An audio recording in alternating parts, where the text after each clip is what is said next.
చెట్టు లేనిదే మానవ మనుగడ కష్టమని ఆ విద్యార్థులు భావించారు. జల సంరక్షణకు, మొక్కలను పరిరక్షించేందుకు నడుం బిగించారు.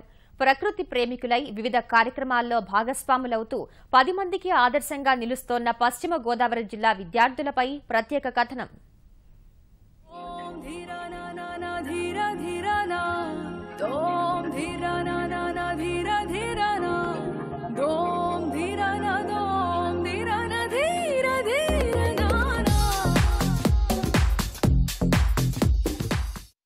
ఇక్కడ కనిపిస్తున్న వీరంతా పశ్చిమ గోదావరి జిల్లా లింగపాలెం మండలం కె గోకవరం జిల్లా పరిషత్ ప్రాథమికోన్నత పాఠశాల విద్యార్థులు. జల సంరక్షణకు, వృక్షజాతిని పెంపొందించేందుకు వీరు చేస్తున్న ప్రయోగం అందరినీ ఆలోచింపజేస్తోంది. పాఠశాల ఆవరణలోనూ, రహదారి పక్కన ఉన్న మొక్కలకు పాఠశాల ఉన్న సమయంలో విద్యార్థులే నీళ్లు పోస్తారు. కానీ సెలవుల్లో పరిస్థితి ఏంటని ఆలోచించిన విద్యార్థులకు వినూత్న ఆలోచన వచ్చింది. మొక్క మొదలులో గొయ్యి తీసి అందులో కుండల్ని ఏర్పాటు చేసి అందులో నీరు పోసి దానికి చిన్న రంధ్రం పెడుతున్నారు. అలా చిన్న ధార ద్వారా నీరు మొక్కలకు అందే ఏర్పాటు చేశారు. దీనికి కుండసేద్యం అని పేరు పెట్టారు. ఈ విధానం అవలంబించడం వల్ల నీరు వృధా కాదని, మొక్కలకు ఎక్కువ రోజులు నీరు అందుతుందని విద్యార్థులు చెప్తున్నారు.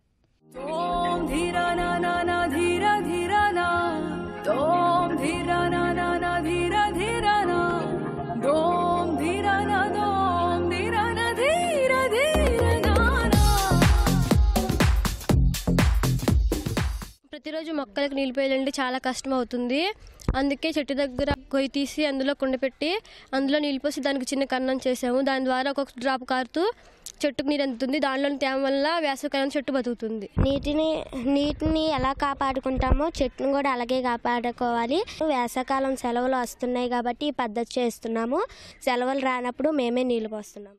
అంతేకాదు, విత్తనాల సేకరణలో వీరు వినూత్న ప్రయోగం చేపట్టారు. 7వ తరగతి సామాన్య శాస్త్రంలో ఉన్న విత్తనాల ప్రయాణం అనే పాఠాన్ని స్ఫూర్తిగా తీసుకుని వివిధ రకాల విత్తనాల్ని సేకరిస్తున్నారు. ఇంటి నుంచి పాఠశాలకు వచ్చేటప్పుడు, వెళ్లేటప్పుడు చెట్ల కింద కనిపించే కాయల్ని, గింజల్ని సేకరిస్తారు. వీటన్నింటినీ గ్రేడింగ్ చేసి నిల్వ చేస్తారు. తరువాత వాటిని అటవీశాఖ అధికారులకు అందజేస్తున్నారు. మరికొన్నింటిని చెరువు గట్ల మీద, ఖాళీగా ఉన్న ప్రాంతాల్లో జల్లుతున్నారు. వినాయక చవితి సందర్భంగా విత్తనాలతో మట్టి ఉండ్రాలు తయారు చేసి నిమజ్జనం సమయంలో గట్ల మీద వేసే విధంగా ప్రజలకు చైతన్యపరిచారు. ఆర్టీసీ బస్ డ్రైవర్లకు కూడా విత్తనాలిచ్చి ఖాళీగా ఉన్న ప్రదేశాల్లో చల్లాలంటూ చెబుతుంటారు. చింత, కాగు, వేప, నేరేడు వంటి విత్తనాల్ని సేకరించి చెట్లు లేని చోట వేస్తుంటారు.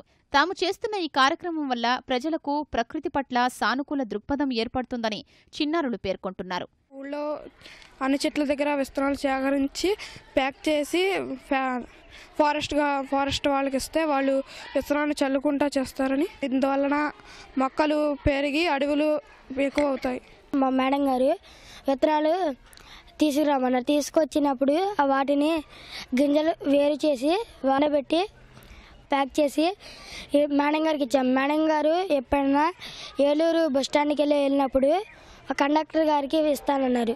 బస్సులో వెళ్ళేటప్పుడు కండక్టర్ గారు ఎక్కడ మొక్కలు లేవో అక్కడ వేస్తే అక్కడ మొలకలు వస్తున్నాయంట.